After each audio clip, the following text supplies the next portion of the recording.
Last time हमने देखा था कि एमसी बॉस को मारने के लिए उसके कंपनी में आ गया था और वहां पर बहुत सारे लोग उस पर अटैक करते हैं, पर वो उन सबको मार देता है।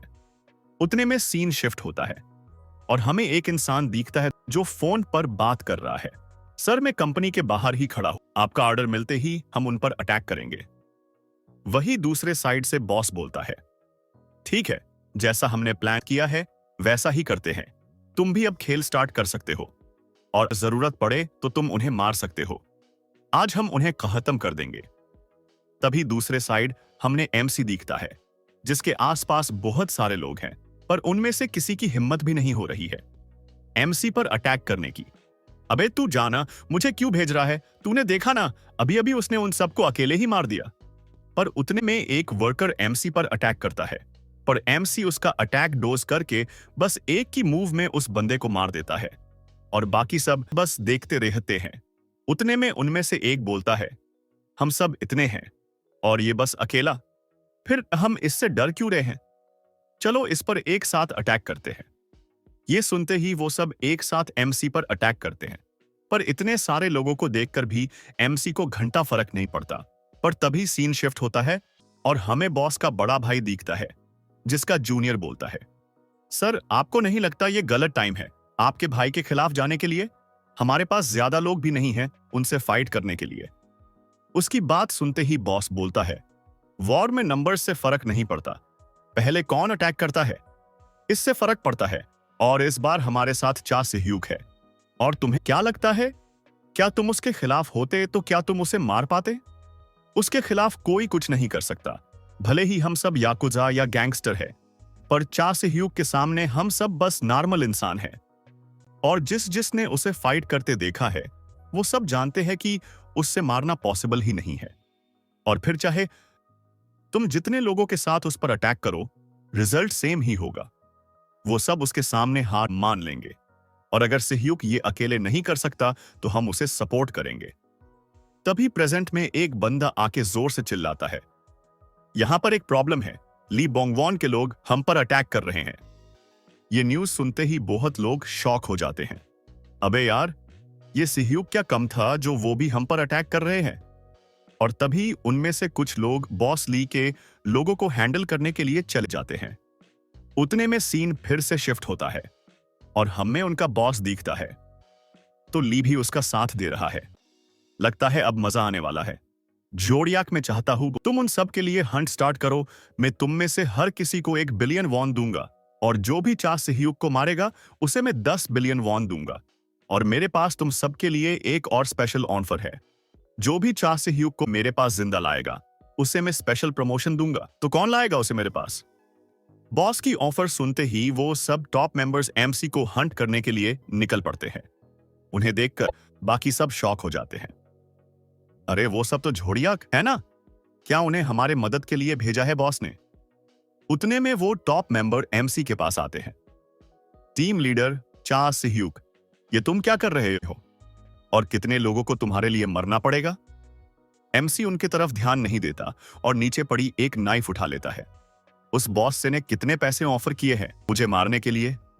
जरूर तुम सबको उसने बहुत सारे पैसे ऑफर किए होंगे मुझे मारने के लिए।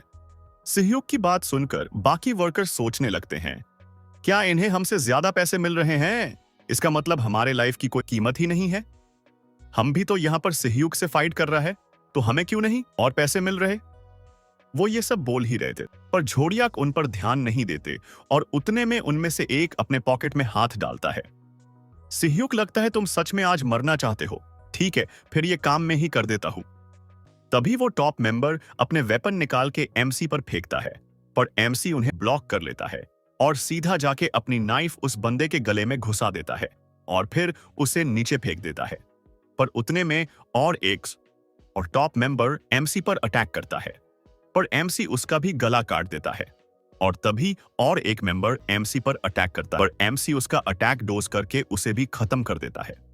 इतने में ये सब देखकर कुछ और टॉप मेंबर्स एमसी पर एक साथ अटैक करते हैं, पर एमसी पलक झपकते ही उन सबको खत्म कर देता है। पर उतने में उस एक टॉप टियर मेंबर एमसी पर उसके वेपन से अटैक करता है, पर एमसी जैसे तैसे उसका अटैक डोज करता है और मौका मिलते ही एमसी अपने नाइफ से उस मेंबर को खत्म कर देता है। ये सब बाकी लॉ रैंक मेंबर दूर से देख रहे हैं।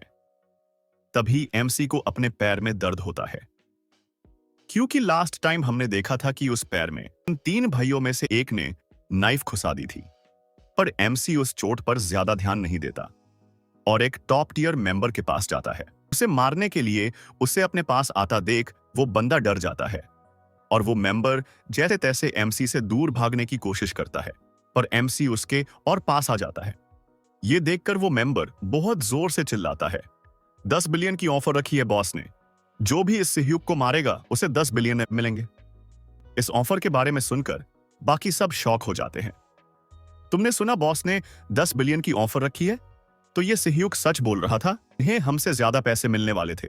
सब इस बारे में बोल ही रहे थे कि उतने में वो टॉप टियर मेंबर बोलता है, अरे अब सोच क्या रहे हो, मार दो इसे, फिर वो 10 बिलियन तुम्हारे हो जाएंगे। पर उसकी बात सुनकर कोई कुछ नहीं करता। अबे अगर तुम सब ये हमें पहले ही बता देते तो हम सब तुम्हारा साथ देते, पर तुम्हें नहीं लगता अपनी जान बचाने के लिए अब तुम हमारी मदद चाहते हो? पर इतने में कोई कुछ कर सकता। एमसी उस मेंबर को मार देता है। लगता है प्रेसिडेंट मुझे किसी भी हाल में खत्म करना चाहता है, तभी उसने मुझ पर इतना बड़ा टारगेट सेट किया है। वो सब छोड़ो, तुम सब किसका वेट कर रहे हो? क्या तुम्हें वो पैसे नहीं चाहिए? 10 बिलियन के लिए तुम्हें बस मुझे मारना है और फिर वो पैसे तुम्हारे ऑफर इतनी भी बुरी नहीं है। एमसी की बात खत्म होते ही वो सब उस पर एक साथ अटैक करते हैं।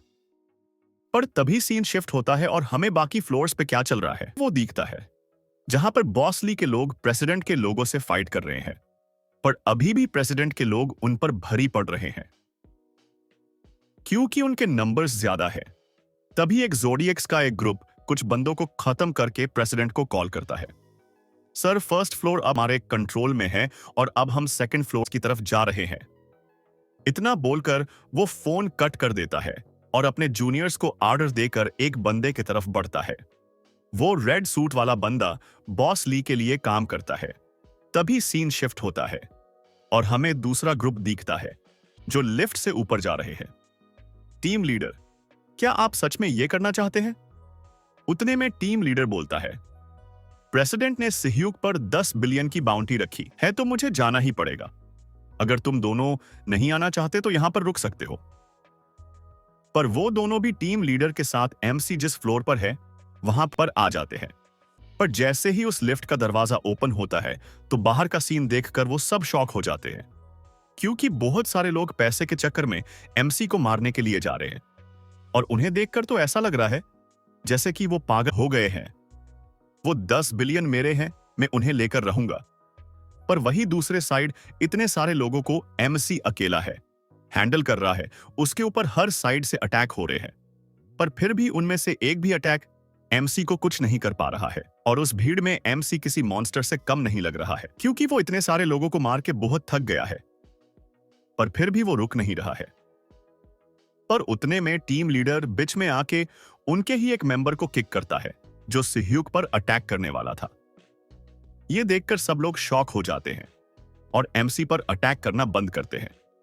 तभी टीम लीडर जोर से चिल्लाता है, अबे तुम सब खुद को संभालो, और कितने लोग सहयोग के हाथों मरने वाले हो, और तुम सब इतना कुछ होने के बाद फाइट क्यों कर रहे हो? क्या 10 बिलियन काफी है इतने लोगों के लिए जिनकी जाने गई है? और तुम सबको समझ रहा है जो आज सहयोग के साथ हुआ है वो तुम्हारे साथ भी हो सकता है, तो प्रेसिडेंट पर भरोसा करना बंद कर दो, और वैसे भी तुम्हारे मरने के बाद उस 10 बिलियन का क्या फायदा है? टीम लीडर उन सबको समझा ही रहा था कि उतने में एक बंदा बोलता है, क्या हम ये सब बंद कर दे, वो भी इतना कुछ होने के बाद? क्या तुम हमें पागल समझते हो? जरूर तुम भी 10 बिलियन के पीछे हो, तुम सब इसकी बातों में मत आना। ये सहयोग का साथ दे रहा है तो ये भी हमारा दुश्मन है। उसकी बात सुनकर टीम लीडर शॉक हो जाता है और बाकी सब उसकी बातों से और गुस्सा हो जाते हैं। तुम सही बोल रहे हो, ये भी उन पैसों के पीछे है, इसे भी मत छोड़ो, इसे भी मार दो, इन सबको मार दो, ये सब सहयोग के साथ है। ये सब हो ही रहा था कि उतने में मौका देखकर एमसी वहां से भागने लगता है, पर भागते भागते भी वो कुछ लोगों को मार देता है और सीढ़ियों की तरफ जाता है, पर वो सब लोग भी उसके पीछे भागने लगते हैं। ये देखकर टीम लीडर फिर से चिल्लाता है, रुक जाओ सब प्रेसिडेंट, हम सबको फंसा रहा है। पर कोई भी टीम लीडर की बात नहीं सुनता और एमसी के पीछे सीढ़ियों के पास आ जाते हैं। वहां पर एमसी उनका ही वेट कर रहा था। उसे देखते ही वो सब उस पर अटैक करते हैं। वो बहुत थक गया है। अब हम उसे मार सकते हैं। चलो उसे मार के हमारे 10 बिलियन कलेक्ट करते हैं। पर जैसे ही वो एमसी के पास पहुंचते हैं, एमसी उन्हें एक एक करके मारने लगता है और वो फुल किलिंग मोड में चला जाता है और कुछ ही टाइम में वो उन सबको खत्म कर देता है। उतने में वहां पर कुछ और लोग आते हैं, पर वो उनके सामने का नजारा देखकर शॉक हो जाते हैं, क्योंकि उनके सामने बस एक इंसान खड़ा है जिसके आगे बहुत सारी डेड बॉडीज है और अब उनके लिए वो सीढ़ियां चढ़ के जाना किसी माउंटेन क्लाइंब करने से अलग नहीं है। तभी वो बाकी लोग एक दूसरे की तरफ देखते हैं तो उन्हें समझता है कि वो बस 3 ही लोग बचे हैं। पर तभी उन्हें देखकर ऊपर सीढ़ियों से सिह्यूक बोलता है, ओए रुक क्यों गए? जो स्टार्ट किया है वो खत्म करो। इतना बोलकर एमसी उनके तरफ बढ़ने लगता है। उसे अपने तरफ आता देख वो सब डर जाते हैं। सिह्यूक, हमें माफ कर दो, प्लीज हमें जाने दो, प्लीज हमें मत मारो। पर उनकी बात सुनकर एमसी बोलता है, ओए तुम सब अगर तुम्हें जिंदा रहना है तो अपनी नाइफ उठावो और मुझ पर अटैक करो और मुझे मार दो, फिर शायद मैं तुम्हें छोड़ दूंगा। उतने में सीन शिफ्ट होता है और एमसी खुद को अपने घर में पाता है, जहां पर सब चीजें अपने अपने जगह पर है और वहीं पर उसकी वाइफ भी है जो उसके लिए खाना बना रही है।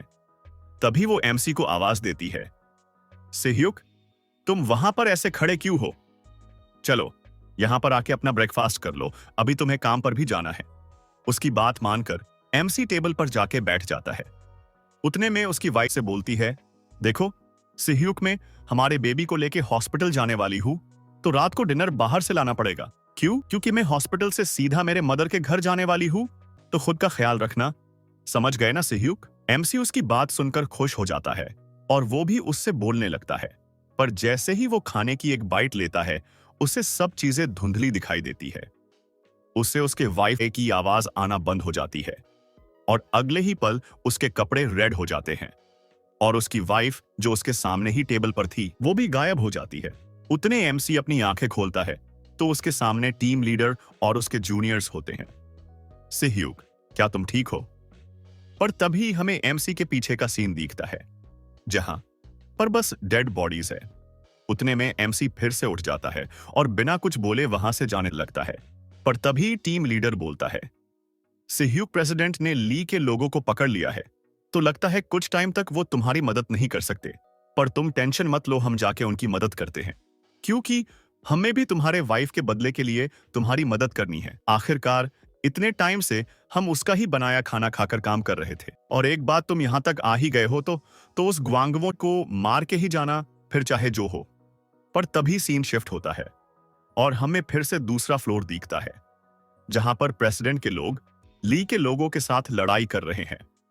उतने में उस फ्लोर के टॉप मेंबर्स एक दूसरे से फाइट करने के लिए आगे बढ़ते हैं और वो दोनों एक दूसरे मारने लगते हैं।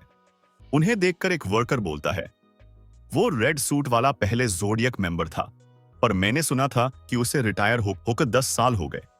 फिर वो यहां पर क्या कर रहा है और वो अभी तक ऐसे फाइट कैसे कर पा रहा है, वो भी अभी के ज़ोडियक के खिलाफ? तभी हमें दूसरे साइड दिखता है कि वो रेड सूट उस दूरस्थ मेंबर को बहुत मार रहा है, पर उतने में मौका देखकर वो मेंबर रेड शर्ट को एक पंच मारता है। उस अटैक से रेड सूट बहुत दूर चला जाता है। लगता है अब तुम्हारी उम्र हो गई है, पहले तुम और ताकतवर हुआ करते थे। सीनियर सुनबे। वो दोनों आपस में बात कर ही रहे थे कि उतने में वहां पर एक लिफ्ट आती है। उसे देखकर सब मेंबर खुश हो जाता। लगता है बाकी के लोग जो रेड शर्ट को मारने गए थे वो वापस आ गए। अब ली के लोगों को कोई नहीं बचा सकता। पर जैसे ही लिफ्ट खुलती है तो सब जगह से ली बोंगवॉन के लोग आ जाते हैं। उन्हें देखकर वो सब शॉक हो जाते हैं, पर ली के लोग उन सब पर अटैक करते हैं। वही दूसरा साइड उन्हें देखकर रेड सूट बोलता है, बस 4 ज़ोडियक मेंबर्स को देखकर मुझे समझ जाना चाहिए था कि बाकी सब सिह्यूक को मारने गए होंगे। और अब यहां पर हमारे इतने सारे लोगों को देखकर एक बात तो क्लियर है, जो जो सिह्यूक को मारने गया था वो सब मर गए। उसकी बात सुनकर उस ज़ोडियक मेंबर को बहुत गुस्सा आता है, पर रेड शर्ट फिर से बोलता है, ओए ज्यादा गुस्सा मत कर, तेरा भी काम ऑलमोस्ट खत्म है। मैंने जो तेरे पैर पर अटैक किया था उससे तू और देर चल नहीं सकता। यहां पर यह सब हो ही रहा था कि मैं दूसरे साइड एक बड़ा सा इंसान दिखता है जो प्रेसिडेंट के रूम के बाहर खड़ा होकर उसे प्रोटेक्ट कर रहा है। पर उतने में उस रूम के एक साइड से एक बंदा भाग कर आता है। अरे यार, ये बाकी सब लोग कहां पर गया हो गए और ये पागल सिह्यूक मुझे क्यों फॉलो कर रहा है? वो बंदा ये सब बोलते बोलते उस बड़े इंसान के पास पहुंच जाता है। मैनेजर, सीओ, ये आप है, प्लीज सर, मुझे उस मॉन्स्टर से बचा लो। उसने हमारे सब लोगों को मार दिया, बस मैं अकेला जैसे तैसे बच गया हूं। पर उसकी बात सुनते ही मैनेजर उसे बहुत जोर से मारता है। उसके बस एक अटैक से वो इंसान मर जाता है। तुम्हें शर्म आनी चाहिए, ऐसे अपने दुश्मन से भागते हुए। और सिह्यूक, तुम कैसे हो? बहुत टाइम बाद हम मिल रहे हैं। मुझे नहीं लगा था तू यहां तक पहुंच पाएगा, पर मैंने सुना तूने उन तीनों चूतिया भाइयों को मार दिया। वैसे भी मुझे वो तीनों बिल्कुल पसंद नहीं थे। वो खुद को मुझसे ज्यादा ताकतवर समझते थे। पर आज मैं तुम्हें मार के साबित कर दूंगा कि मैं उनसे ज्यादा ताकतवर हूं। इतना बोलकर मैनेजर सिह्यूक पर अटैक करता है, पर एमसी उसका अटैक डोज कर लेता है। उतने में मैनेजर एमसी पर बहुत सारे अटैक करता है। तभी उसके एक अटैक से एक सिलेंडर फट जाता है और उससे स्मोक निकलने लगता है। पर उससे मैनेजर को कुछ भी फर्क नहीं पड़ता और वो फिर से एमसी पर अटैक करता है। सिह्यूक, आज तुम्हारा लास्ट टाइम है, तुम्हें भी मैं तुम्हारे वाइफ के पास भेज दूंगा। वो ये सब बोल ही रहा था कि तभी एमसी मैनेजर के हाथ की नस काट देता है। उतने में हमें प्रेसिडेंट के रूम के अंदर का सीन दिखता है, जहां पर उन्हें बहुत जोर से आवाज आती है। तभी उसे सिक्योरिटी हेड बताता है, आपके भाई के सब लोग अब फ्री हो गए और हमने जिन्हें सिह्यूक को मारने भेजा था उनमें से कोई भी जिंदा नहीं बचा है और हमारे बाकी मेंबर्स भी हार गए हैं और हमारे बाकी बचे लोग डर कर भाग रहे हैं। तभी हमें फिर से एमसी दिखता है जिसने मैनेजर को ऑलमोस्ट खत्म ही कर दिया है। इससे कुछ नहीं होगा सिह्यूक, तुम्हारे इस डॉन्डेशन में मुझे नहीं मार सकते। पर उतने में एमसी बोलता है, तुम क्या बोल रहे हो? मैं तो कब से तुम्हारी बात सुन रहा था और एक बात, तुम उन तीनों भाइयों से बहुत वीक हो। यह सुनते ही मैनेजर को बहुत गुस्सा आता है। ये तुम क्या बोल रहे हो? मैं और उनसे वीक ऐसा कैसे हो सकता है? मैं जोडियक का लीडर, मैं उन तीन चुतियों से कैसे वीक हो सकता हूं? तभी सीन शिफ्ट होता है और हमें प्रेसिडेंट दिखता है जिसके साथ और भी कुछ लोग हैं। पर उतने में उसके रूम का दरवाजा ओपन होता है और उस दरवाजे से एक इंसान अंदर आता है। उसे देखकर सब लोग शांत हो जाते हैं और सीरियसली उसके तरफ देखते हैं। इतने सारे लोगों को भेजने की क्या जरूरत थी? मैंने तुम्हें कल फोन पर कहा था ना कि मैं खुद तुम्हारे पास आ रहा हूं। क्या तुम्हें मुझ पर भरोसा नहीं था? पर तभी सीन शिफ्ट होता है और हमें बॉस ली दिखता है जिसका जूनियर बोलता है, सर, हमें थोड़ी देर वेट करना चाहिए। मुझे नहीं पता वहां पर क्या हो रहा है, पर अगर सिह्यूक वहां पर है तो सब वैसा ही होगा जैसा हमने प्लान किया है और वो जरूर हमें कॉल करेगा। अपने जूनियर की बात सुनकर बॉस ली बोलता है, ये कितना स्ट्रेंज है। मैं 9 साल से इस दिन के लिए रुका था, प्लान कर रहा था, मेरे लोगों को तैयार कर रहा था, पर देखो तो एक सिह्यूक के आते ही मेरा प्लान इतने स्पीड में चलने लगा। अगर वो ना होता तो मुझे और कुछ टाइम तक वेट करना पड़ता, पर अब मैं सोच भी नहीं सकता कि एक फोन कॉल आते ही ये सब खत्म हो जाएगा। इस टाइम के लिए मैं इतने टाइम से जी रहा था और मुझे आउटकम भी पता है कि क्या होने वाला है, पर फिर भी इस टाइम पर क्या पता क्यों मुझे बहुत ज्यादा अच्छा फील हो रहा है। ऐसा लग रहा है जैसे कि मैं फिर से मेरे यूथ में आ गया हूं। उतने में सीन एमसी पर फोकस होता है, जहां पर वो चलते चलते उन सबके बीच में पहुंच जाता है। इस पॉइंट पर एमसी इतना थक गया है कि उसे सामने वाला सिक्योरिटी हेड भी अच्छे से नहीं दिख रहा है। पर तभी वहां पर खड़ा एक गार्ड बोलता है, चीफ, आप बस ऑर्डर दो, हम इसे खत्म कर देंगे। पर चीफ कुछ भी नहीं बोलता। पर उतने में दरवाजे के पास एक इंसान आके गिरता है और उसके पीछे भी ली के लोग आ जाते हैं।